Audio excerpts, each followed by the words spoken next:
అందం, ఆరోగ్యం, ఆత్మవిశ్వాసం అనూస్తో సాధ్యం. ట్రాన్స్ఫర్మేషన్ సర్వీసెస్ పైన flat 50% discount. Anoos since 1982.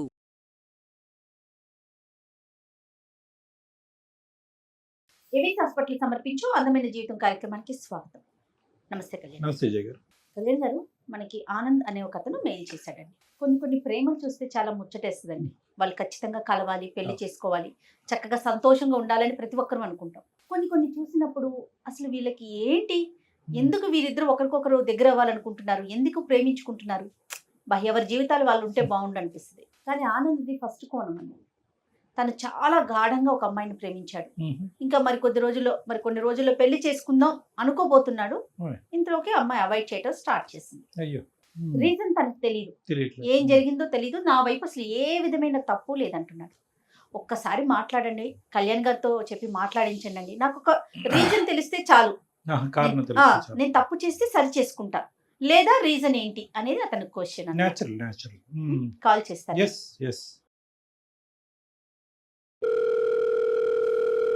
Hello, Anand అండి. అవునండి, మీరెవరు? నమస్తే అండి, నేను జయాని, అందమైన జీవితం ప్రోగ్రామ్ నుంచి కాల్ చేస్తున్నా. మేడం చెప్పండి. బాగున్నారా ఆనంద్? బాగానే ఉన్నా మేడం. ఓకే, డాక్టర్ గారు ఉన్నారు. మీరు చెప్పిన విషయం అంతా కూడా నేను ఒకసారి డాక్టర్ గారికి చెప్పాను, బ్రీఫ్ గా చెప్పాను. మీరు డీటెయిల్డ్ గా మాట్లాడండి ఒకసారి. ఓకేనా, మీకు మాట్లాడటానికి వీలుగా ఉన్నారా? Okay madam. రైట్. కళ్యాణ్ గారితో ఒకసారి మాట్లాడండి. హలో ఆనంద్ సార్, నమస్కారం సార్. నమస్తే ఆనంద్. చెప్పినాను, నా పేరు డాక్టర్ కళ్యాణ్ చక్రవర్తి. చెప్పినాను, ఏంటి ఇష్యూ? సార్ నిజంగా చెప్తున్నాను sir, thank you sir call చేసినందుకు. నిజంగా ఇప్పుడున్న సిచ్యువేషన్ లో మీ కాల్ రాకపోతే అవును, అంటే నా పెయిన్ అనేది చెప్పుకోలేకపోయాను సార్. నాకు నిజంగా సీరియస్గా చెప్తున్నా. కరెక్ట్ నాన్న. Thank you sir, thank you so much call చేసినందుకు. పర్లేదు నాన్న, చెప్పినాను. సమస్య ఏంటో చెప్పు, ఎవరి గురించి మాట్లాడుతున్నావు? సార్, నేను ఒక అమ్మాయిని లవ్ చేశాను సార్. తనే మా పర్సనే, మాకు తెలిసిన అమ్మాయే, ఇప్పటి నుంచో. కొలీగ్ కాదు సార్, మా డాడీ వాళ్ళ ఫ్రెండ్ కూతురు తను. ఓకే. తను యాక్సిడెంట్ అని మా ఇంట్లోనే ఉండేది. అంటే ఒక 2 years బ్యాక్ ఏంటంటే తను వాళ్ళ పేరెంట్స్ ని పోగొట్టుకుంది. అంటే వాళ్ళ అమ్మ కొంచెం బెడ్ మీద ఉంటారు, కానీ వాళ్ళ డాడీ లేరు, ఒక యాక్సిడెంట్ లో చనిపోయారు. నాన్నగారు చనిపోయారు, తల్లి ఏమో వచ్చి మంచం మీద ఉంది. బెడ్ మీద ఉంటారు. ఇద్దరికి యాక్సిడెంట్ ఒకేసారి అయిందండి. అయ్యయ్యో. అయితే ఇంకా ఆ టైంలో మా డాడీ ఏంటంటే ఇంటికి తీసుకొచ్చారు. అంటే ఎవరు ఇంకా వాళ్ళు కేర్ చేయరన్నమాట. వాళ్ళ రిలేటివ్స్ కూడా ఒక టైప్ అన్నమాట, ఎవరు అంత కేర్ చూసుకునే వాళ్ళు ఎవరు లేరు. అదే ఇంకా డాడీకి వాళ్ళ ఫాదర్ మా ఫాదర్ కొంచెం బాగా క్లోజ్ అన్నమాట. ఆయన అంటే కొంచెం ఇష్టం ఉండి కొంచెం బాగా తిరిగారనమాట డాడీ వాళ్ళు. ఇంకా సో వీళ్ళు ఇంకా అంటే ఆ టైంలో కూడా వీళ్ళకి వేరే ఇన్కమ్ సోర్స్ కూడా ఏం లేదు. సో డాడీ ఏమన్నారంటే, నా దగ్గర ఉంది కానీ అమ్మా, నేను చూసుకుంటానులే అని చెప్పి 2 years మా ఇంట్లోనే ఉండి చదువుకుంది, డిగ్రీ అయిపోయింది. నవ్య. నీ వయసు ఎంత, అమ్మాయి వయసు ఎంత? నాది 23 అండి, అమ్మాయి 20 years. ఓకే. ఆ అమ్మాయి పేరెంట్స్ నవ్య పేరెంట్స్ మరి ఎప్పుడున్నా యాక్సిడెంట్ ఎప్పుడైంది, ఎంతకాలం బట్టి ఈ పరిస్థితి, ఎప్పటి నుంచి మీ అమ్మాయి మీ ఇంట్లో ఉంటుంది? యాక్సిడెంట్ అయిపోయి 2 years అయింది. 2 years నుంచి ఇక మాతోనే ఉండేది. 2 years బట్టి మీతోనే ఉంది. ఓకే. తను ఇంకా మా ఇంటికి రావడం, కొంచెం మా అందరిలో కొంచెం కలివిడిగా తిరగడం. ఓకే. సో నాకేంటంటే, నాకు 6 years ఉన్నప్పుడే మా మమ్మీ చనిపోయారు, మా అమ్మగారు. మీకు అమ్మగారు లేరు? అయ్యో. లేరండి. సో నాకేంటంటే తను రావడం కొంచెం బాగా చూసేది. అంటే ఎలా అంటే, ఒకవేళ అమ్మ ఉంటే ఎలా చూసేదో తను కూడా అలా చూసుకుంది. కొంచెం కేర్ తీసుకుంటాం గానీ ఏదైనా సరే. అది నీకు ప్రధానంగా అమ్మాయిలో నచ్చిన అంశం అది. అదే అండి. అంటే నాకేంటంటే, నాకు బయటోళ్ళు కాకుండా నా ఓన్ పర్సన్, అంటే ఒక అమ్మ నాకు ఉంటే ఎలా ఉండేదో అలా చూసుకుంది నన్ను. Very good. తర్వాత ఏమైందన్న? కొన్ని రోజులు అలాగే ఉంది. కొంచెం తనకి కూడా మళ్ళీ ఒక 2 years తర్వాత జాబ్ వచ్చేసింది తనకి. డిగ్రీ అవగానే బయట నేను చూసుకుంటానని చెప్పింది, జాబ్ వచ్చింది, చూసుకుని ఇంకా ఒక రోజు నేను బయటే ఉంటాను, హాస్టల్లో ఉండి వెళ్తాను, నాకు ఇక్కడ నుంచి లాంగ్ అవుతుంది, వెళ్ళైపోతున్నాను, నైట్ అయిపోతుంది ఇంటికి వచ్చేటప్పటికి అంది. సో ఇక మేము కూడా సరే లాంగ్ అవుతుంది కదా, మళ్ళీ లేట్ అవుతే ప్రాబ్లం, మళ్ళీ ఒకదాని అమ్మాయి ఎలాగో వస్తామని చెప్పేసి డాడీ కూడా ఇంకా నేను కూడా సరే అన్నాము. సరే అంటే హాస్టల్లో ఉంది. ఇంకొక 6 months, ఇంకా అంటే ఒక 2 months అయ్యింది. బిహేవియర్ ఎలా అంటే చేంజ్ అయిపోయింది. అంటే ఎలా అంటే ఫోన్ ఎత్తదు, ఎప్పుడో ఒకసారి ఎత్తేది, ఎత్తినా ఎప్పటి కానీ నుంచి అండి? ఆవు అని చెప్పి 2 పెట్టేసేది. months. కనీసం రెస్పాన్స్ లేదు ఇంకా. కానీ ఫోన్ అయితే ఎత్తుతుందా? సరే. ఫోన్ ఎత్తదా? ఫోన్ ఎత్తేది ఒక 2 months దాకా ఫోన్ ఎత్తేది. ఎత్తి అసలు రెస్పాన్స్ కూడా మామూలుగా ఓకే ఉంటా బాయ్ అంటే వర్క్ ఉంది తర్వాత చేస్తానని చెప్పేది. మళ్ళీ ఆంటీ కనీసం ముట్టినట్టుగా call కూడా మాట్లాడేది. ఉండేది కాదు ఇంకా. అంతే, కాల్ ఎత్తేది, జస్ట్ వర్క్ ఉంది తర్వాత మాట్లాడతానని చెప్పేది, కట్ చేసేది. సరే అని చెప్పి నేను కూడా వర్క్ ఇప్పుడే కదా వర్క్ టెన్షన్లు ఉంటాయి, సరే అని చెప్పి నేను కూడా ఒక 2 months దాకా ఏం అనుకోలేదు. కానీ తర్వాత మళ్ళీ నేను ఆఫీస్ కాడికి వెళ్ళి కలిసినా గానీ ఎప్పుడైనా అంటే ఒక రకంగా చూసేది. అంటే నువ్వెవరో నాకు తెలియదు, అసలు నువ్వెవరు అన్నట్టే చూసేది. నాకున్న ఫీలింగ్ ఏంటంటే నేను అంత కేరింగ్ అంత చూసుకున్నాను, నేను కూడా నేనంటే నా ఓన్ చేసుకున్నాను.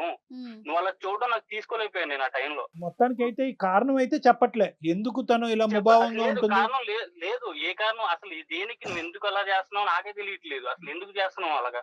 నా వల్ల తప్పు జరిగిందా? నేనేమన్నా తప్పు చేశానా? కారణం ఉందంటదా లేదంటదా, లేదంటే ఆ మాట దాటేస్తుందా? తెలియదు సార్, అసలు నేను అసలు నన్ను అడిగే ఛాన్స్ కూడా లేదు కదా సార్ నాకు. అదేలే. అడిగే అవకాశం ఒక కూడా 3-4 ఇవ్వట్లా. months నుంచి కాల్ కూడా లిఫ్ట్ చేయట్లేదు. కాదు, ఇప్పుడు మీ ఇద్దరి మధ్యన కామన్ ఫ్రెండ్స్ ఎవరైనా ఉన్నారా? లేదు సార్, తను మా ఇంట్లో ఉన్నప్పుడు తన ఫ్రెండ్స్ నాకు ఎవరిని పరిచయం చేయలేదు, నా ఫ్రెండ్స్ ఎవరు తనకు తెలియదు. కాదు మేడం, నాకు అర్థం కావట్లేదు. 3-4 months బట్టి కమ్యూనికేషన్ లేదా? 2 months బట్టి లేదా? లేదు, ఇంకా కంప్లీట్ నేను వెళ్ళినా గానీ కనీసం బయటకు వచ్చి హాయ్ చెప్పడం కూడా ఆనంద్ రాలేదు. డాక్టర్ గారు ఏమడుగుతున్నారంటే అసలు ఈ కమ్యూనికేషన్ లేకపోవటం ఎన్ని రోజుల నుంచి? 3 months నుంచి అండి. ఒక 3 months 2 months వరకు మాట్లాడేది. ఇంట్లో నుంచి బయటికి వెళ్ళంగానే ఒక ఆఫీస్ లో జాయిన్ అయింది. సో ఒక 2 months నార్మల్ గా ఏదో హాయ్ అంటే హాయ్, బాయ్ అంటే బాయ్, అంటే ముట్టినట్టుగా మాట్లాడింది. అది 2 months. అంతే. సో కంప్లీట్ గా మీ ఇద్దరి మధ్యన కమ్యూనికేషన్ కట్ ఆఫ్ అయిపోయి 3 నెలలు అయిందా? ఒక 3 months అనుకోండి, నాకు కరెక్ట్ గా అంత తెలీదు. కానీ 3 months 4 months నుంచి కట్ ఆఫ్, ఇంకా కనీసం కళ్యాణ్ మాట్లాడటం గారు. కూడా అవ్వట్లేదు ఇంకా. ఫస్ట్ ఒక 2 నెలలు అసలు ఏదో అంటి ముట్టనట్టుగా మాట్లాడింది. స్లోగా ఇప్పుడు వినాలి. పూర్తిగా అవాయిడ్ మాట్లాడేది. అర్థమైంది ఇప్పుడు మేడం. పూర్తిగా అవాయిడ్ చేసేసింది. అవాయిడ్ చేసింది. అంటే కనీసం నేను కాల్ చేస్తున్నా, అవతల పర్సన్ ఎందుకు కాల్ చేస్తున్నాడు అని కనీసం లిఫ్ట్ చేసి అడిగే కూడా లేదు.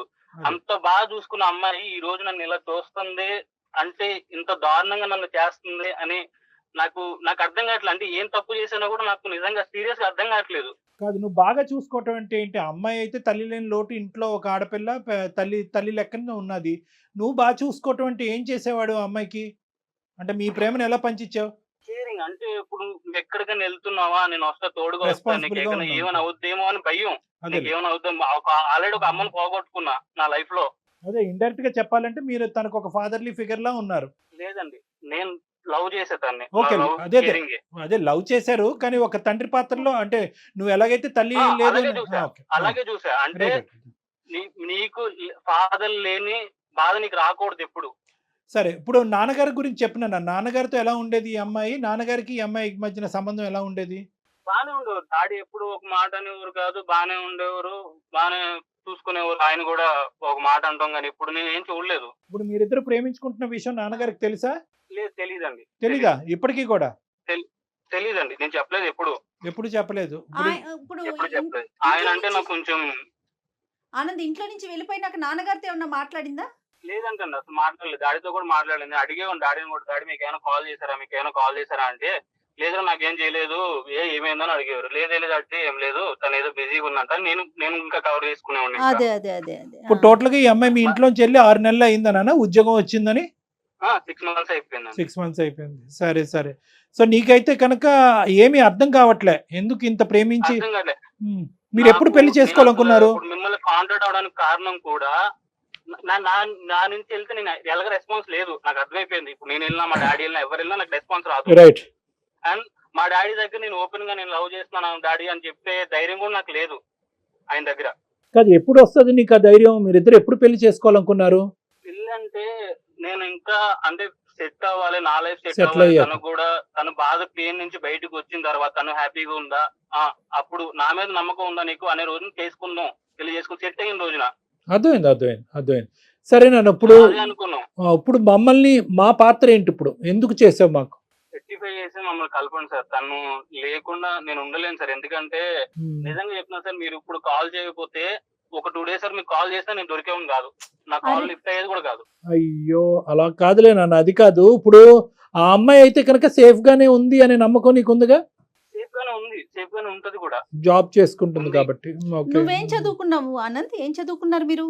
నాకు బీటెక్ అయిపోయింది మేడం. బీటెక్ అయిపోయి జాబ్ లో ఉన్నాను. సర్చింగ్ లో ఉన్నారా? జాబ్ కూడా రిజైన్ చేస్తున్నా. నాకున్న మెంటల్ టెన్షన్ కి, మళ్ళీ ఆఫీసులో ప్రెజర్ కి అవ్వట్లేదు సార్. నేను నిజంగా జాబ్ కూడా వదిలేదు. నాకు వద్దు, నాకు ఇంకా ఈ లైఫ్ వద్దు అనుకునే మూవ్ అవుతున్నా. ఇప్పుడు నాకు అవసరం లేదు ఈ లైఫ్.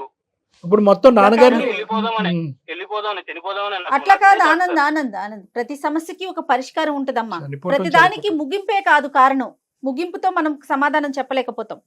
నువ్వు చాలా మంచి పని చేసావు, కళ్యాణ్ గారిని అప్రోచ్ అయ్యావు, అందమైన జీవితానికి మెయిల్ చేసావు. ఒకసారి మాట్లాడదాం. మరి అమ్మాయిని లైన్ లోకి తీసుకుంటావా నువ్వు? ఒకసారి నీ ఫోన్ పిక్ చేస్తుందేమో చూడు. లేదు అనుకుంటే ఆ నెంబర్ నాకు ఫార్వర్డ్ చేయి, నేను ట్రై చేస్తాను. ఏం కళ్యాణ్ గారు? అంతే అంతే చేయనండి. నువ్వు ఒకసారి ట్రై చేయమ్మా. మీరే ఒకసారి ట్రై చేయండి. నేనే ట్రై చేయనా? సరే, నాకు ఈ నెంబర్ కి మీరు వాట్సాప్ చేయండి, నేను ట్రై చేస్తాను. ఓకే. హలో నవ్య గారండి? నేను జయానండి, అందమైన జీవితం ప్రోగ్రామ్ నుంచి కాల్ చేస్తున్నాను, సుమన్ టీవీ నుండి. నాతో పాటు సీనియర్ డాక్టర్ కళ్యాణ్ చక్రవర్తి గారు ఉన్నారు. నమస్తే. నమస్తే అమ్మా. నమస్తే నవ్య, ఇప్పుడే ఆనంద్ తో మాట్లాడామమ్మా. ఆనంద్ తెలుసు కదా మీకు? తెలుసు మేడం. ఆనంద్ నా boy friend madam. Okay, right. Anand తో మాట్లాడాము. ఒక్కసారి నీతో మాట్లాడాలి, కొన్ని విషయాలు తెలుసుకోవాలి అని చెప్పి డాక్టర్ గారు నేను కలిసి నీకు కాల్ చేశాము. అవునా మేడం? నువ్వు ఫ్రీగా ఉన్నావా? సర్ప్రైజింగ్ గా ఉంది మీరు నాకు కాల్ చేయడం ఏంటి ఎస్ అని. ఎస్ ఎస్ నువ్వు ఫ్రీగా ఉన్నావా? ఒకసారి మాట్లాడొచ్చా మీతో? తప్పకుండా మేడం. రైట్. చెప్పండి మేడం. ఓకే కళ్యాణ్ గారు. అమ్మ నవ్య, సార్ నమస్తే. చెప్పండి సార్. నమస్తే అమ్మా. నమస్తే సార్. నమస్తే. ఇప్పుడు అంటే లైన్ లో ఆనంద్ కూడా ఉన్నాడు, కలపమంటావా ఒక్కసారి? ఏమ్మా? దేని గురించి సార్? అమ్మా, దేని ఇప్పుడు గురించి? నీకు తెలియనటువంటి కొత్త విషయం ఏమీ కాదు. నా బాయ్ ఫ్రెండ్ అని నువ్వే అన్నావు. ఇప్పుడు మీరిద్దరు ప్రేమించుకున్నారు, 2 years పాటు చాలా హ్యాపీగా ఉన్నారు, ఒకరినొకరు అర్థం చేసుకున్నారు, ఇద్దరు చక్కటి జంట. ముందుకెళ్ళి పెళ్లి కూడా చేసుకోవాలనుకున్నారు సెటిల్ అయిన తర్వాత. ఈ మధ్యలోనే ఒక 6 నెలలు బట్టి ఒక తెలియనటువంటి ఒక గ్యాప్, 2 నెలలు బొటాబొటిని మాట్లాడి మళ్ళీ 3 నెలల పాటు అసలు కమ్యూనికేషనే లేదు. ఆ అబ్బాయి ఏంటంటే మేము అతనికి ఈమెయిల్ చూసి సరైనటువంటి టైంలో ఫోన్ చేయకుండా ఉండుంటే కనుక ఒక 2 days తర్వాత అతను ఆత్మహత్య చేసుకుని అనేటటువంటి ఆలోచనలో కూడా వెళ్ళిపోయాడు ఆ అబ్బాయి.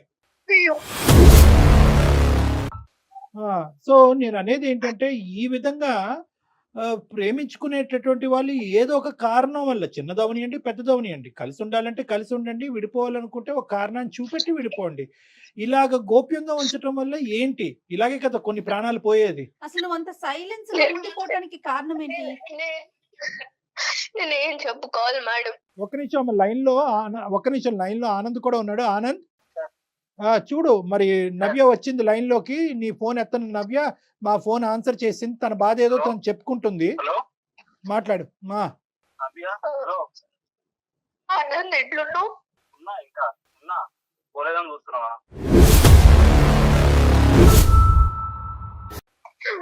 అట్లా అన్నా కానీ నాకు నీ మాట్లాడితేనే బాధేస్తుంది. అంటే వేరే వాళ్ళు ఫోన్ చేస్తే గానీ నా ఫోన్ నుంచి చేస్తే తినంత తప్పులు నేను అన్ని చేసానా? ఏం జరిగిందో నీకు తెలీదు. తెలీదు, చెప్పాలి కదా నాకు. నువ్వు చెప్పాలి కదా. ఇప్పుడు చెప్పలేదు. నేనేం చెప్పుకోలేను ఆనంద్, నేను చెప్పుకోలేను. సరే చెప్పుకోనండి. ఎలాగా? ఎలా చెప్పుకోలేదంటే అట్లా కాదు కదమ్మా నవ్య, నీకోసమే వేచి చూస్తున్నాడు కదా అతను. రీజన్ ఏంటి? అతని వైపు తప్పు ఉందా? అసలు నువ్వెందుకు తనతో ఫోన్ మాట్లాడట్లా? మేడం, నేను నా గురించి చెప్పాలంటే మాది ఒక చాలా పువర్ ఫ్యామిలీ మేడం. నాకు చాలా బాధగా ఉంది మేడం, నేను మాట్లాడలేకపోతున్నా. బాధపడకమ్మా. మా అమ్మాయి కూడా ఎంత సఫర్ అవుతుందో అంటే. కాదు నాన్న, ఇప్పుడు నవ్య ప్రతి సమస్యకి సొల్యూషన్ ఉంటదమ్మా. ప్రతి సమస్యకి సొల్యూషన్ ఉంటది. అరే అమ్మ, నీ ఒక 2 రోజులు ఆగుంటే కనుక నువ్వు ఇంతగా ప్రేమించేటటువంటి ఒక అబ్బాయి చనిపోయి ఉండేవాడు.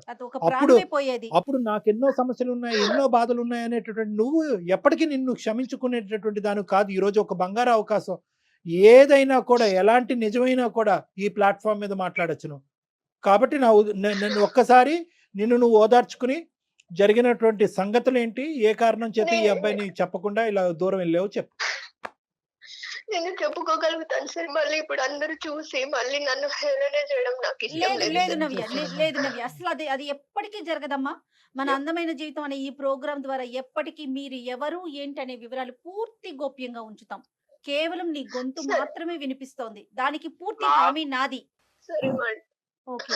నేను చెప్పు నాన్న. ఆనంద్ నేను ఆనంద్ మీరు అన్నట్టు సార్ 2 years లవ్ చేసుకున్నాము, పెళ్లి చేసుకుందాం అని కూడా అనుకున్నాము. ఓకే. కానీ నా గురించి ఆనంద్కి ఎందుకు మాట్లాడలేరని తెలియదు సార్. అవును. ఎందుకంటే ఆ, నేను ఒక మిడిల్ క్లాస్ కంటే చాలా పువర్ ఫ్యామిలీ సార్ మాది. మా నాన్న క్యాబ్ డ్రైవర్, ఓకే.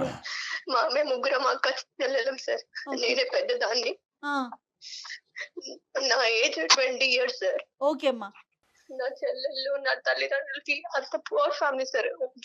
ఊరికే పూటకి గడిచిన అన్నంతోనే మేము బతుకుతున్నాం సార్, ఓహో. రోజువారీ డబ్బులతోని. ఒక రోజు ఏమైందంటే మా నాన్న ఇంకా మా మమ్మీ వాళ్ళు ఫంక్షన్ కి వెళ్ళి రిటర్న్ అవుతుంటే ఒక యాక్సిడెంట్ లో చనిపోయాడు సార్ మా నాన్న. ఓ, నేను చాలా ఎమోషనల్ అవుతాను సార్ ఈ విషయంలో. అయ్యో. అయ్యో ఆయన చనిపోయిండు. మా అమ్మకి కూడా మేజర్ యాక్సిడెంట్ అయింది సార్. తన హెల్త్ కండిషన్ అస్సలు బాగాలేదు ఇప్పుడు.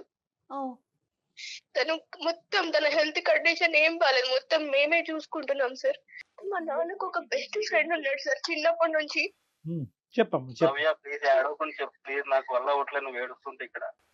బాధపడకమ్మా నవ్య, నాకు బాధపడక. ఏడుపు ఆగట్లేదా ఆనంద్? ఏడుపు ఆగట్లేదురా. నేను నీకు తెలుసు కదా నేను ఎంత ఎమోషనల్ లో. నా బాధని ఇప్పుడన్నా చెప్పుకునే అవకాశం వచ్చింది కాబట్టి నేను చెప్పుకుంటున్నాను. నీకు చెప్పమ్మా. తెలియాలి నేను ఏదో మోసం చేసి వెళ్ళిపోతున్నాను అన్నట్టుంది నీకు. ఎగ్జాక్ట్లీ అదే తెలియాలి. మోసం నువ్వు చేసావని లేదు, నేనేం ఏదో మోసం చేసినట్టు అయింది నాకు. తన మాటకి మా- తను చెప్పనియండి, తన బాధ తను చెప్పుకోనియండి.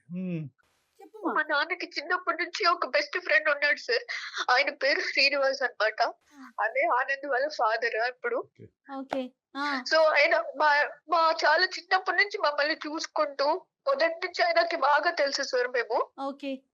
సో మా పరిస్థితి చూసి ఎలానో మా నాన్న ఎప్పుడు చెప్తుండే, అరే నువ్వే చూసుకోవాలిరా నా ఫ్యామిలీని, నా కుటుంబాన్ని, నా పిల్లల్ని నీ చేతుల్లోనే పెడుతున్నాను అని. ముందు నుంచే వాళ్ళు బాగా నాకేమన్నా అవుతే నువ్వే దిక్కు, నువ్వే పెద్ద దిక్కు అని కూడా ఎప్పుడు వాళ్ళ మధ్యన అదేలే. సంభాషణ ఉండేది. ఆ, సో ఈ విధంగా మా నాన్న చనిపోయినప్పుడు ఆయన మమ్మల్ని దగ్గరికి తీశారు సార్, ఆనంద్ వాళ్ళ ఫ్యామిలీని. ఆనంద్ కి మదర్ లేరు, ఆహా. తండ్రి ఒక్కడే. ఆ, నన్ను బాగా చూసుకున్నాడు సార్. నన్ను నేను పెద్ద చెల్లిని కాబట్టి నాకు మంచి చదివించి ఉద్యోగం తెప్పిస్తే తర్వాత మా చెల్లెలకి నేను ఉపయోగపడతాను కదా సార్, మా ఫ్యామిలీకి సపోర్ట్ గా ఉంటాను కదా. అదేలే. సో కాదు వాళ్ళ నాన్న. ఇంటికి తీసుకెళ్లి మంచిగా చదువు. నవ్య, ఇప్పుడు నువ్వు ఒక్కదానివి వీళ్ళ ఇంట్లో ఉన్నావు, చెల్లెళ్ళిద్దరూ అమ్మని చూసుకుంటూ మీ ఇంట్లోనే ఉండిపోయారు అంతేనా? అవును అవును ఆ, మేడం. ఓకే, అమ్మకి ఓకే. ఆరోగ్యం బాగుంటుంది కదా. ఆర్థికంగా సాయం కూడా చేస్తున్నాడు. ఆ, చెప్పమ్మా. నేను వాళ్ళ ఇంట్లోకి వెళ్ళి చదువుకొని వాళ్ళ ఇంట్లో మంచి ఉద్యోగం కూడా తెచ్చుకున్నాను సార్. అమ్మా. అయితే ఆ పరిచయమే నాకు ఆనంద్ పరిచయం అయ్యాడు. ఆనంద్ చాలా మంచోడు సార్. నన్ను ఒక తండ్రి లేని కూతురు కంటే తండ్రిలాగే బాగా చూసుకుంటాడు. అదేలే. ఒక తల్లి తండ్రి లాగే అట్టి A to Z అతనే చూసుకుంటాడు మేడం. ఓకే. సో ఒకసారి ఏమైందంటే అనుకోకుండా నాకు ఒక్కొక్కసారి హెడేక్, స్టమక్ పెయిన్ వస్తున్నప్పుడు వీక్నెస్ అనిపించేది మేడం. బాడీ అంతా వీక్ గా ఉన్నప్పుడు పడుకునేదాన్ని, కాలేజ్ కూడా వెళ్ళకుండా. ఆ, సో అలాంటి టైంలో వీక్ ఉన్నప్పుడు నాకు మెడిసిన్స్ అవన్నీ తెచ్చి అంకుల్ బాగా చూసుకున్నారు. అలా 2-3 సార్లు జరిగినాయి అలాగా. సో టైం అయిపోయింది. ఒకసారి ఏమైందంటే మేడం, నాకు బాగా సివియర్ గా హెడేక్ ఇంకా స్టమక్ పెయిన్ ఉన్నప్పుడు ఒక మెడిసిన్ ఇచ్చారు మేడం. ఆ, నాకు తెలియలేదు ఏమైందో. నాకు తెలియకుండానే నాకు నీరసం అయిపోయి నేను అలానే పడుకుంటున్నాను మేడం. అప్పుడు ఆనంద్ కూడా లేడు మేడం నాకు తోడుగా. ఉమ్, అలాంటి టైంలో నాకు తెలియకుండానే ఆ శ్రీనివాస్ అంకుల్, ఆ అంకుల్ అని కూడా పిలవాలనిపించట్లేదు. నాకు Oh ఒక my God. రాక్షసుడు అని చెప్పాలి నేను.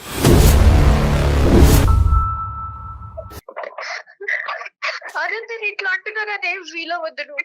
ఒక రాక్షసుడు వాడు, తను యూజ్ చేసుకున్నవాడు. నాకేం అర్థం కావట్లేదు. నాకు నువ్వు అసలు ఏం చేద్దాం అనుకున్నా నాకు నిజంగా అర్థం కావట్లేదు. అదేంటో నీకు తెలియదు నాకు. అందుకని కదా నేను ఇన్ని రోజులు నేను ఏం చెప్పలేకపోయాను. నన్ను use- అలాంటి టైంలో నాకు తెలియకుండా టాబ్లెట్ ఇచ్చేసి నన్ను వేరే విధంగా యూజ్ చేసేసుకున్నాడు మేడం. తర్వాత ఆ వీడియోలు, ఆ ఫోటోలు అవి యూజ్ చేసుకున్నవన్నీ తన దగ్గర పెట్టుకొని బ్లాక్ మెయిల్ చేస్తున్నాడు మేడం. ఈ ఆ అంకుల్ వీడియోలు పిచ్చి బ్లాక్ మెయిల్ నవ్య ఇప్పుడు నిజంగా ఏం మాట్లాడుతున్నావు నవ్య? నాకేం అర్థం కావట్లేదు నవ్య. నీకు తెలియదు నాకు జరిగింది ఇది. అందుకోసమే నేను ఏ విధంగా నీకు నా ముఖం చూపించాను మీ ఫాదర్ చేసిన పనికి. ఇప్పుడు నీ సిచ్యువేషన్ నాకు అవ్వట్లేదు, నా వల్ల అవ్వట్లేదు. కదమ్మా అమ్మ ఇప్పుడు నీది ఎంత డిఫికల్ట్ సిచ్యువేషన్, నీకంటే ఆనంద్ ఇప్పుడు ఇంకా పెద్ద డిఫికల్ట్ సిచ్యువేషన్. నువ్వు తెలిసినటువంటి నేను ఒక నిజాన్ని వైఫ్ కడుపులో అంటే పెట్టుకుని ప్రేమికుడిని దూరం చేసుకుని ఇప్పటి వరకు ఉన్నావు. ఒక కన్న తండ్రి ఈ విధంగా తను ప్రేమించినటువంటి అమ్మాయిని ఈ విధంగా, అంటే ఆఫ్ కోర్స్ మీ ఇద్దరి మధ్య ప్రేమ మీ నాన్నగారికి తెలియదని కూడా అన్నాడు అబ్బాయి. తెలిసినా తెలియకపోయినా కూడా కన్న తండ్రి గురించి, తల్లి చనిపోయిన తర్వాత అతని తల్లి కూడా చనిపోయి 6 సంవత్సరాలు అయింది. ఏ కొడుకు మాత్రం ఇలాంటి వినాలనుకుంటాడు? ఆ అబ్బాయి పరిస్థితి ఇంకా ఘోరంగా. నీదేం అవును. తక్కువ చేయట్లే అవును. కానీ ఆ అబ్బాయిది కూడా ఇది. అంటే ఈ ఫోటోలు వీడియోలు ఎందుకమ్మా తీసుకున్నాడు? అంటే దాని ద్వారా ఏమన్నా నన్ను బెదిరిస్తున్నాడు సార్. నన్ను బె- బెదిరించి మీకు ఇప్పటి వరకు నీకు సహాయం చేశాను కదా ఫైనాన్షియల్ గా, నన్ను బెదిరించాడు అమ్మా సార్. దొంగ. బెదిరిస్తూనే ఉన్నాడు సార్. నేను ఏం చేయాలో ఒక్క మాట, తెలియక ఒక్క మాట. వచ్చేసాను సార్. ఇక నిజమా మీ నాన్న ప్రూఫ్, మీ నాన్న దగ్గర కూడా మీ వీడియోస్ అవన్నీ ఉండి ఎప్పుడు తీసుకున్నాడో తెలియదు ఆనంద్ నాకు. ఆ ఫొటోస్ అవన్నీ బ్లాక్ మెయిల్, నేను పడుకున్నప్పుడు అవన్నీ పిచ్చి పిచ్చిగా తీసేసి అవన్నీ బ్లాక్ మెయిల్ చేస్తున్నాడు ఆనంద్. ఒక ఇంట్లో ఉన్నారు కదా ఆనంద్, నేను మా ఇల్లు అనుకొని వచ్చారు, నేను అనవసరంగా వచ్చాను నాకు ఇప్పుడు అనిపిస్తుంది ఆనంద్.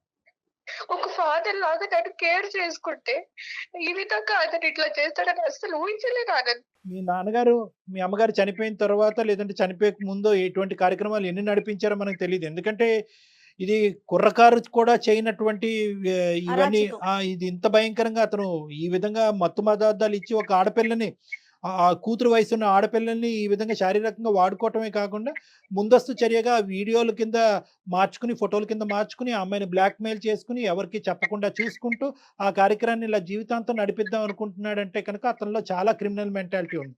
అన్ఫార్చునేట్లీ మీ నాన్నగారి గురించి ఇలా మాట్లాడవలసి వస్తుంది. నీకు ఎంత బాధ ఉందో నాకు అర్థం అవుతుంది. కానీ నిజాలు నిజాలే కాబట్టి సార్ నేను చిన్నప్పటి నుంచి చూస్తున్నాను సార్ ఆయన్ని. ఆ, నాకు ఏ రోజు ఆయన మెంటాలిటీ ఎలా ఉంటుందా నేను ఎప్పుడు అనుకోలేదు, అంటే థింక్ చేయలేదు. అసలు ఆ విషయం రాదు, ఎందుకంటే ఆ పర్సనల్ గా చూసుకుంటారు. బయటికి వెళ్ళిన ఆయన పేరు గాని లేదా ఇంట్లో ఉన్న మమ్మల్ని చూసుకుంటాం గాని బాగానే చూసుకున్నారు సార్. అసలు అంటే నిజంగా నాకు ఈ మాటలు ఏంటంటే నిజంగా నాకు ఎలా అనిపిస్తుంది అంటే నిజంగా తీసుకోలేకపోతున్నా, ఎటు తీసుకోవాలో కూడా నాకు అర్థం కావట్లేదు. అదే అదే మాకు కూడా నమ్మకం కానటువంటి అంశాలు ఆనంద్. కానీ ఈరోజు ఆ అమ్మాయి నీ దగ్గర నుంచి దూరం అవడానికి ఏ కారణమైనా చెప్పి దూరం అవ్వచ్చు. మీ నాన్నని చెడ్డ చేసి ఇంత భయంకరమైనటువంటి అంశం చెప్పి ఆ అమ్మాయి బయటపడవలసినటువంటి అవసరం లేదు. సో అది ఒకటి. రెండోది ఏంటంటే కనుక ప్రత్యక్షంగా ఆ అమ్మాయి సాక్ష్యాలు ఉన్నాయి అని అంటుంది. ఫోటోలు వీడియోలు తీసి షేర్ చేసి ఇది ఈ విధంగా చేస్తానని బ్లాక్మెయిల్ కూడా చేస్తున్నాడు. సో ఇక్కడ ఎలా చూసినా కూడా మాకు తెలియనటువంటి నవ్య నిజమే చెప్తున్నట్టు అనిపిస్తుంది. మాకు నవ్య గురించి తెలీదు. కానీ ఈ విధంగా తను చెప్పనా సార్ నేను ఆనంద్ని నా ఒక హస్బెండ్ లాగే అనుకున్నాను సార్. మేమిద్దరం అలాగే ఉన్నాం సార్, జెన్యూన్ గా లవ్ చేసుకుని పెళ్లి కూడా చేసుకుందాం అనుకున్నాం సార్. తను కూడా తన వైఫ్ లానే చూసుకున్నాడు సార్ నన్ను కూడా. నేను ఈ విధంగా నేను ఇప్పుడు అబద్ధం చెప్పాల్సిన అవసరం ఏంటి ఆనంద్? అమ్మ ఇప్పుడు వీళ్ళ నాన్న నీతో ఇంకా టచ్ లో ఉన్నాడమ్మా శ్రీనివాస్ గారు? ఇంకా వాళ్ళ నాన్న అంటే ఈ అబ్బాయి కోపం వస్తుందేమో ఇప్పుడు. ఆనంద్ కోపం వస్తుంది నేను వాళ్ళ తండ్రి అని అంటే కనుక. ఇప్పుడు అతను ఇప్పటికీ నీతో కాంటాక్ట్ లో ఉన్నాడమ్మా? లేడు సార్. అప్పుడప్పుడు తన ఒక టైంలో తనకి ఏమవుతుందో ఏమో తెలియదు సార్. అప్పుడప్పుడు వాట్సాప్ లో ఇంకో ఫొటోస్ ఇవన్నీ నేను బ్లాక్ మెయిల్ చేస్తాను, మిమ్మల్ని ఇంకా అనాథల్ని చేస్తాను, ఇప్పటి వరకు మిమ్మల్ని చూసాను పోషించాను కదా అని ఇంకా బ్లాక్ మెయిల్ చేస్తాడు సార్. నా వల్ల అవ్వట్లేదు సార్, ఇవన్నీ వింటూ నాకు అవ్వట్లేదు సార్ నిజంగా. ఆనంద్ నువ్వు గుండె ధైర్యం చేసుకుని నా మాట విను. ఇది నిజాలే కాబట్టి కొద్దిగా విను. ఇక్కడ ఎందుకంటే కనుక రిస్క్ ఉంది. ఇక్కడ ఒకటి నీకు ఫాదర్ అనేటటువంటి సెంటిమెంట్ ఉన్నా కూడా వేరే ఆడపిల్లల జీవితాలకి రిస్క్ ఉంది కాబట్టి. I can understand. నాకు టోటల్ సింపతీస్ నీ వైపు ఉన్నాయి. కానీ మీ నాన్న యొక్క రియాలిటీ తెలియటం ఒక ఎత్తు, ఇంకా ఎంతమంది ఈ విధంగా అతని బారిన పడుతున్నారు అనేది రెండోది. మూడో అంశం ఏంటంటే అదృష్టం కొద్దీ ఇద్దరు ఆడపిల్లలను అక్కడ, ఇద్దరు చెల్లెలను అక్కడ వదిలి ఈ అమ్మాయి ఒక్కతే ఇక్కడికి వచ్చింది. ముగ్గురిని వేసుకుని వస్తే కనుక ముగ్గురు కథ వినే పరిస్థితి వచ్చి ఉండేది ఈ రోజు మనకి. సో ఈ రోజు మీ నాన్న అనేటటువంటి అంశం పక్కన తీసి పెట్టాలి. అతను ఒక క్రూరమైనటువంటి మృగంలా తయారయ్యాడు. ఈ అమ్మాయి చెప్పినటువంటివి వాస్తవాలు అయితే. కానీ ఇవి నువ్వు మాకు చెప్పేదానికి ఆనందం దూరం పెట్టడానికి ఏముందమ్మా సంబంధం? నువ్వేం అక్కడ వాలంటరీగా అతని జీవితంలోకి వెళ్ళలేదు, కావాలని చెప్పి నువ్వు అతనితో ఏం తప్పు చేయలేదు. ఆ రోజు నేనే వాలంటరీగా వెళ్ళలేదు సార్, కానీ మేమిద్దరం ప్రేమించుకొని ఒక జెన్యున్ గా ఇంతవరకు నేను ఎప్పుడు ఎవరిని ఇట్లా లవ్ చేయలేదు సార్. అవును. ఆనంద్ నువ్వు అంత కూడా లవ్ genuine గా చేసావు కదా, love మనం చేసి, చెప్పాలి, ఆ రోజు చెప్పాలి కదా అంటే నేను నువ్వు ఎలా చెప్పాలి కదా. చెప్తాను ఆనంద్, నేను ఎలా నీకు ముఖం చూపించుకోగలను చెప్పు? నీ ఫాదర్ నువ్వు అదే రోజు చెప్పుకుంటే ఇప్పుడు దాకా బతుకునేది కాదు. ఇప్పుడు నమ్ముతున్నావు ఆనంద్? ఇప్పుడు పెద్దల సమక్షంలో కూడా నువ్వు నమ్మట్లేదంటే అప్పుడు ఎలా నమ్ముతావు? అవును, అది. చిన్నప్పటి నుంచి నేను నేను ఒక చూస్తున్నాను ఆయన్ని, నేను చిన్నప్పటి నుంచి చూస్తున్నాను ఆయన్ని, నేను చూస్తున్నాను కాబట్టి నేను అంటున్నా. ఇంకా నాకు ఇప్పటికీ నమ్మబుద్ధి అవ్వట్లేదు. రిటర్న్ నువ్వు ఆనంద్ ఇప్పుడు నాకు అవ్వట్లేదు. ఆనంద్ తనకప్పుడు ఆ టైంలో చెప్పడం చాలా కష్టం, చాలా డెలికేట్ సిచ్యువేషన్. ఎందుకంటే ఎవరైతే క్రిమినల్ తన కళ్ళెదురుగుంటా నిలబడి ఇంకో పక్క నుంచి ఆ క్రిమినల్ యొక్క కొడుకునే పక్కన పెట్టుకుని ఈ సున్నితమైనటువంటి అంశాన్ని ఆ అమ్మాయి పూర్తిగా చెప్పలేకపోవచ్చు. ఒకప్పుడు చెప్పినా కూడా అతను ఒక కథ అల్లాడి కథ ఆడి ఈ అమ్మాయి తనలో లోపరుచుకునేటటువంటి ప్రయత్నం చేసిందని చెప్పి రివర్స్లో నిందేయచ్చు. అప్పుడు ఈ అమ్మాయి పని ఇంకా ఘోరంగా తేరవచ్చు. కాబట్టి ఆ అమ్మాయి ఏంటంటే స్లోగా ఆ వాతావరణం నుంచి బయటపడింది, చాలా మంచి పని చేసింది. ఫస్ట్ స్టెప్ దాన్ని మనం కొనియాడాలి. ప్రేమను కాపాడుకోవాలనో ఆనందాన్ని పక్కన కూర్చోపెట్టుకోవాలని చెప్పి అదే వాతావరణంలో ఉండకుండా ఫస్ట్ బయటకు వచ్చేసింది, చాలా మంచి పని. అందరు ఆడపిల్లలు ఏదైనా ఇలాంటి అబ్యూజివ్ రిలేషన్షిప్ కానీ ఇలాంటి పరిస్థితి ఉంటే కనుక ఫస్ట్ ఆ వాతావరణంలోనే ఉండాలి తప్ప మనకి ఇంకో లోకం లేదు. అది మీ వాళ్ళైనా పరాయి వాళ్ళైనా ఆ ఫస్ట్ 600 106 ఆ వాతావరణం నుంచి బయటపడండి. ఇది ఈ అమ్మాయి చేసినటువంటి మంచి పని. ఓకే, నెక్స్ట్ స్టెప్ ఏంటంటే కనుక నీ ప్రేమను ఎందుకు తాకట్టు పెట్టింది, నీ ప్రేమను ఎందుకు కాదు అనుకుంటుంది అన్నదానికి కూడా చెప్పింది. ఎందుకంటే కనుక ఒక సున్నితమైనటువంటి అంశం, ఆ తండ్రి తన్ని ఇలాగ చెడగొట్టేటటువంటి ప్రయత్నం కానీ చెడగొట్టేటటువంటి పరిస్థితిని తీసుకొచ్చినటువంటి వ్యక్తి ఒక కొడుకుతో నేను ఎలా ఉంటాను అంటే దీని అర్థం ఏంటంటే కనుక నీ మీద కోపం కాదు తనకి, నీ మీద కోపం ఉందని అనుకుంటున్నావా? నీ మీద కోపం కాదు. ఇప్పుడు నువ్వు చెప్పాలి నవ్య, ఎందుకు దానికి దీనికి ఎందుకు ముడిపెట్టావు, ఈ అబ్బాయిని ఎందుకు దూరం పెట్టావు? అట్లీస్ట్ ఇప్పటికైనా అబ్బాయికి ఒక క్లారిటీ. నేనైతే ఆనంద్ పెళ్లి చేసుకోలేను సార్. ఆ విధంగా నేను ఒకసారి వాళ్ళ ఏ? father దగ్గర ఎందుకు? అదే ఫ్యామిలీ నువ్వు లేకపోతే నేను లేదు ఉండలేను. సార్, నేను ఉండలేను. నా మనసు ఒప్పుకోవట్లేదు సార్. నేనైతే చేసుకోలేను. ఇప్పటికే మళ్ళీ నన్ను బెదిరించి తర్వాత ఇంకెవరైనా ఫ్యూచర్ చేస్తే నా చెల్లెల బతుకులు కూడా ఆగమైపోతాయి అలా సార్. కదమ్మా, అలా కాదు. ఒక క్రిమినల్ కొడుకు అని ఆ క్రిమినల్ మీద ఉన్న కోపం కొడుకు మీద చూపెడుతున్నావా? లేదంటే ఒక మావ స్థానంలో ఉన్నవాడు నిన్ను చెరిచాడు కాబట్టి ఆ బాధని జీర్ణించుకోలేక కొడుకును కూడా వద్దనుకుంటున్నావా? అవును సార్, ఆ బాధ జీర్ణించుకోలేకపోతున్నాను సార్ నేను. వరద ఎలా అవుతుందమ్మా? అది కరెక్ట్ కాదమ్మా. అఫ్ కోర్స్ జరిగినటువంటి సంఘటనలకి టోటల్గా మా తరపున సానుభూతి ఉంది. ఇది చాలా క్రిమినల్ చర్య, చాలా దారుణమైన చర్య. ఆనంద్ సహకరిస్తే కనుక, ఒకప్పుడు ఆనంద్ సహకరించినా సహకరించకపోయినా ఎవరైతే కనుక ఈ పైశాచిక చర్యకు పాల్పడ్డాడో అతన్ని శిక్షించడం, శ్రీనివాస్ అనే వ్యక్తిని శిక్షించడం అనేటటువంటి చాలా ఇంపార్టెంట్ ఇష్యూ. అది నెంబర్ 1. నెంబర్ 2, నేను చెప్పేది ఏంటంటే అసలు దానికి దీనికి ముడిపెట్టకమ్మా, దానికి దీనికి ముడిపెట్టకు. ఇప్పుడు పుణ్యమే కారణంలా ఉంటుంది ఈ అబ్బాయి పరిస్థితి. ఎందుకు నేను ఈ మాట అంటున్నానంటే ఈరోజు ఆనంద్ యొక్క పరిస్థితి ఎలా ఉంది, సొంత తండ్రి గురించి ఏ కొడుకు ఇలా వినాలి అని అనుకుంటాడు. ఇప్పుడే అతనే చేదరించుకుంటున్నాడు. నువ్వు చెప్పేటటువంటి నిజమైతే కనుక మా నాన్న గురేస్తాను. సార్ ఇప్పుడు అతను ఈ విధంగా బ్లాక్ మెయిల్ చేస్తుంటే ఒక తండ్రి స్థానంలో చూసుకొని ఇప్పుడు నేను ఏ ముఖం పెట్టుకొని వాళ్ళ ఇంటికి వెళ్ళాను సార్. ఇప్పుడు నాకు నేను ఉన్నా కదా, ఇప్పుడు అలాంటి వాడు ఉన్నాడు అంటే నేను ఎందుకు ఉండేస్తా అలాంటి వాడిని? ఇప్పుడు అలాంటి వాడు ఉంటే నేను ఎందుకు ఉండేస్తాను అక్కడ? ఇప్పుడు ఈ రోజు ఆనంద్ నీ పక్కన నిలబడటం అనేది నీ సేఫ్టీ అమ్మా. ఒకటి గుర్తు పెట్టుకో, ఆనంద్ నీ పక్కన ఉండటం అనేటటువంటిది సేఫ్టీ. ఎందుకంటే విషయం తెలిసింది కాబట్టి. ఈ అంతే విషయం కదా సొంత కళ్యాణ్ కొడుక్కి తెలుసు. నిలదీసేటటువంటి అధికారం ఆనంద్కుంది, శిక్షించేటటువంటి అధికారం ఆనంద్కుంది, పోలీస్ స్టేషన్ కి పంపించేటటువంటి అధికారం ఆనంద్కుంది.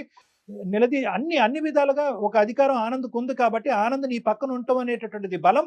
ఏ విధంగా అతని దగ్గర ఈ పనికిరానటువంటి చెత్తకారి ఆధారాలు ఉన్నాయో కూడా అవి అన్ని పిండి తీసుకోవటం, అతను పోలీస్ స్టేషన్ వరకు సాగరంపటం అన్నీ కూడా ఆనంద్ చేయగలిగేటటువంటి కెపాసిటీలో ఉన్నాడు. కాబట్టి ఆనంద్ నీ బలం నెంబర్ 1. నెంబర్ 2, నేను ఒక అంశం చెప్తున్నానమ్మా.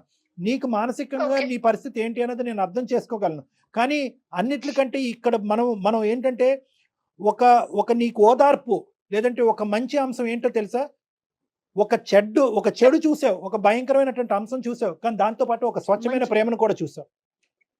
ఈ రోజుల్లో ఇటువంటి స్వచ్ఛమైనటువంటి ప్రేమను దొరకటం కూడా కష్టం. ఈ రోజు కావాలంటే 1 గంట 2 గంటలో 100 రోజులో ఈ రోజు ఆనంద్ గట్టిగా వాదించతే నిన్నైనా వదులుకోవటానికి రెడీయే, కానీ మా నాన్న ఇలా అంటే కనుక నేను వదలను, మా తల్లి చనిపోయినటువంటి మా తండ్రి మీద పేలెత్తి ఆధారాలు ఉన్నా లేకపోయినా తండ్రిని వెనకేసుకుని రావచ్చు, కానీ అలా వెనకేసుకుని రాలేదు.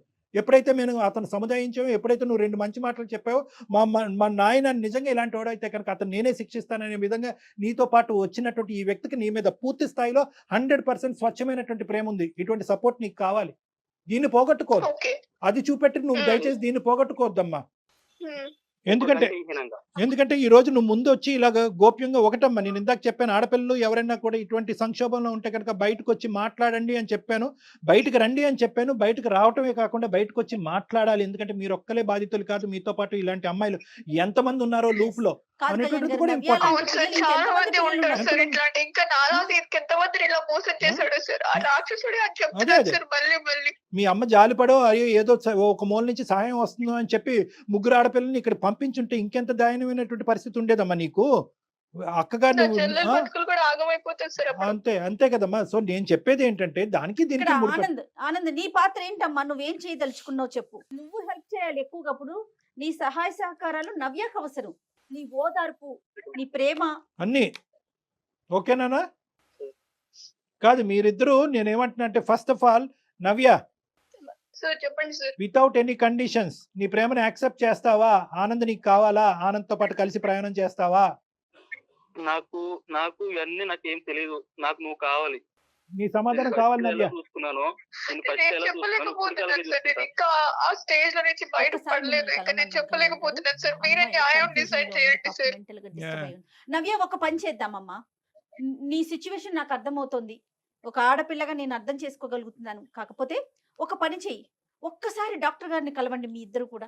ఒక్క హాఫ్ Okay. అన్ అవర్ వచ్చి డాక్టర్ గారితో మాట్లాడి వెళ్తే నీ ఆలోచన శైలిలో పూర్తిగా మార్పు వస్తుంది. అంటే ఏం లేదు నవ్య, ఇక్కడ ఒకటే పాయింట్ అమ్మ, నువ్వు నన్ను వచ్చి కలుద్ది కానీ నీకేమైనా డౌట్స్ ఉంటే కూడా నేను క్లారిఫై చేస్తాను, నీకేమైనా మిస్కాన్సెప్షన్స్ ఉన్నా కూడా నేను క్లియర్ చేస్తాను. కానీ ప్రధానమైనటువంటి పాయింట్ ఏంటంటే ఆ అంశానికి నీ ప్రేమని ముడిపెట్టద్దు. ఇక్కడ ఉండే కామనాలిటీ ఏంటంటే కనుక నువ్వు గాఢంగా ప్రేమించినటువంటి అబ్బాయి యొక్క తండ్రి క్రిమినల్, వాడు నీ మీద అఘాయిత్యం చేశాడు. ఇప్పుడు అవును. ఏంటంటే కనుక వాడు తండ్రి అన్నట్టుగా నీ సొంత ప్రేమికుడే కట్ చేసేసాడు.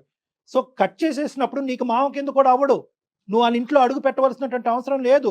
అక్కడ వాళ్ళ కొడుకు దగ్గర నుంచి నీ ప్రేమికుడి దగ్గర నుంచి అక్కడ ఏమి క్షమించేటటువంటి ఆలోచన శైలి లేదు. కాబట్టి మీ ఇద్దరు మానసిక పరిస్థితుల్లోంచి ఆ వ్యక్తి డిలీట్ అయిపోయినప్పుడు మీ ఇద్దరికి కనిపించవలసిన ఒకే ఒక అంశం ఏంటంటే నీ ఒక భవిష్యత్తు. క్రిమినల్ మీకు కనిపిస్తున్నాడు. ఆ క్రిమినల్ని ఎలా మనం శిక్షించాలో అనేటటువంటి మా సైడ్ నుంచి సహాయం ఉంటుంది. కాబట్టి ఇక్కడ ప్రధానంగా మీరు చూడవలసింది ఏంటంటే మీ ప్రేమను కాపాడుకోండి. ఇంత స్వచ్ఛమైనటువంటి ప్రేమ ఈ రోజుల్లో దొరకడం కూడా రేరు. మీ ఇద్దరిని మీ ప్రేమ గురించి వింటుంటే నాకే ఎంతో ఆనందంగా ఉంది. ఈ అంశం బట్టి మీ ప్రేమను మాత్రం త్యాగం చేసుకోవద్దు నవ్య, ప్లీజ్. Okay sir. Yes. ఒకసారి ఎవరికి చెప్పుకోలేని సిచ్యువేషన్ సార్. ఎందుకంటే మాకు ఎవరు లేరు. అవును. మీకు ఆల్రెడీ చెప్పాను కదా. అట్లా ఏం అనుకోవద్దమ్మా, అట్లా ఏం అనుకోవద్దు నవ్య. ఈ రోజు మేము మాట్లాడలేదు, నేను మాట్లాడాను, డాక్టర్ గారు మాట్లాడారు. ఆనంద్ ఉన్నాడమ్మా నీకు, మేమెవరం కాదు. నీకోసం ఆనంద్ ఉన్నాడు, నువ్వెవరూ లేరని అనుకోవద్దు. అన్ని పక్కన పెట్టి నీతో పాటు సపోర్ట్ చేసి తన ప్రేమను కాపాడుకోవటమే కాకుండా నిన్ను హింస పెట్టిన వ్యక్తిని కూడా శిక్షిస్తానని చెప్పినటువంటి మగాడు వస్తున్నాడు నీ పక్కన. Don't worry. అవును. Right? Yes. What else do you want? Okay sir. ఓకేనమ్మా. ఓకే మన ఆనంద్, కలుస్తాను సార్, మిమ్మల్ని కలుస్తాము మేమిద్దరము. ఇద్దరు రండి అమ్మా, నేను నెంబర్ పంపిస్తాను, ఇద్దరు రండి. ఓకే, ఓకేనా Anand? Okay sir. Good luck Anand, all the best. Anand తను కూడా కన్ఫ్యూజన్ లో ఉన్నట్లున్నాడు. అంటే ఎక్స్పెక్ట్ చేయని విషయం కదండి. తను ఏదో మిస్టేక్ జరిగింది, నా వైపు ఏదన్నా జరిగిందా, అమ్మాయి వైపు, తన ఆలోచనలో ఒకేసారి కన్న తండ్రి అనేసరికి he need some counselling as well. ఆ. ఈ అమ్మాయికి కౌన్సిలింగ్ ఎంత అవసరమో, ఎందుకంటే ఆ అబ్బాయికి కూడా ఇది అంత సులభమైనటువంటి అంశం కాదు. అవునవును. ఈ రోజు ఇప్పుడు ఆ ఏదో ఫోర్స్ ఆవేశంలో ఊ అన్నా అంటున్నాడు కూడా కానీ ఇప్పుడు తల్లి లేనటువంటి లోటు తండ్రి తీరుస్తున్నాడు. అవును. తండ్రి తన లోటే తీర్చుకుంటే వేరే కుటుంబానికి కూడా సహాయపడుతున్నాడు అనేటటువంటి దేవుడి కింద ఊహించుకునేటటువంటి ఒక వ్యక్తి ఈ రోజు రాక్షసుడు అయిపోయాడు, దెయ్యం అవునండి. అయిపోయాడు. అవును. సో ఆ అబ్బాయికి కూడా ఈ అంశం జీర్ణించుకోవడానికి టైం పడుతుంది. కాబట్టి ఎంత వీళ్ళిద్దరు కలిసినా ఏ విధంగా ఉన్న ఫ్యూచర్ ముందు వీళ్ళిద్దరికి అయితే కనుక విడివిడిగా కలిపి కూడా కౌన్సిలింగ్ అనేది చాలా ఇంపార్టెంట్. Right. దానికి నేను రెడీగానే ఉన్నాను జయ. రైట్. అయితే శ్రీనివాస్ లాంటి వాళ్ళు, ఈ నవ్య లాంటి పిల్లల్ని ఇంకా ఎంత మంది పిల్లలతో ఎలాంటి గేమ్స్ ఆడారో ఏమో, కానీ ఆడపిల్లలు బయటికి రావాలి కళ్యాణ్ గారు. అదే మేడం. కొంచెం అన్న ధైర్యం చేసి అంటే ఇక్కడ ఏంటంటే మేడం, మనం చాలా ఈజీగా చెప్తా ఉంటాము. ఆఫ్ కోర్స్ మన ఆడపిల్లలందరికీ కూడా మనకు ఒక స్థైర్యాన్ని నింపుతాం. ఇప్పుడు ఏంటంటే అతను తండ్రి పాత్రలో వచ్చేసాడు ఎంట్రీ. మీ కుటుంబానికి సహాయపడతాను, మీ చెల్లెలకి సహాయపడతాను, నీ బాగోగులు చూసుకుంటాను, నువ్వు నా ఇంటికి రా అనేటటువంటి విధంగా ఇంటికి తీసుకొచ్చి తలనొప్పుకో కాలు నొప్పుకో ఒక టాబ్లెట్ ఇస్తే మింగకుండా ఏ ఆడపిల్ల ఉంటుందండి? ఉంటుంది. సో అమాయకంగా నమ్మటం మోసపోతుంది. అదైతే ఉంటుంది. కానీ ఏదేమైనా కూడా ఆడపిల్లలకి మనం తస్మాత్ జాగ్రత్త, ముందు వెనకట్లో చూసుకుని ఏం జరిగినా ఇంట్లో కుటుంబ సభ్యులకైనా కనీసం తల్లికో తండ్రికో తోబుట్టువులకో ఎవరికో ఒకరికి చెప్పాలి. స్నేహితులకో చెప్పాలి. ఇప్పుడు మనం ఫోన్ చేయకపోతే, నేను అనేది ఏంటంటే నవ్యకి మనం కాల్ గనక చేయకపోయినట్లయితే ఇద్దరు ఎవరి దారులు వారి అయిపోయాయి. చనిపోయి ఉండేవాడు ఈ అబ్బాయి. ఏది ఈ జరిగేదో అబ్బాయి తెలీదు సూసైడ్ మనకి. చేసుకుని చనిపోయి ఉండేవాడు. ఆ ఆ బాధ అమ్మాయి- ఆ వార్త తెలుసుకున్నటువంటి ఈ అమ్మాయి తన ఏదైనా అగాయచకు పాల్పడినా కూడా మనం ఆశ్చర్యపడాలి. ఆశ్చర్యపడక్కర్లేదు. రైట్. ఒకసారి కలుస్తారు కళ్యాణ్ గారు, Yes, ఒకసారి sure. మాట్లాడండి తప్పకుండా, మీరు కూడాను. తప్పకుండా జయ. రైట్ అండి, నమస్తే. నమస్తే జగన్.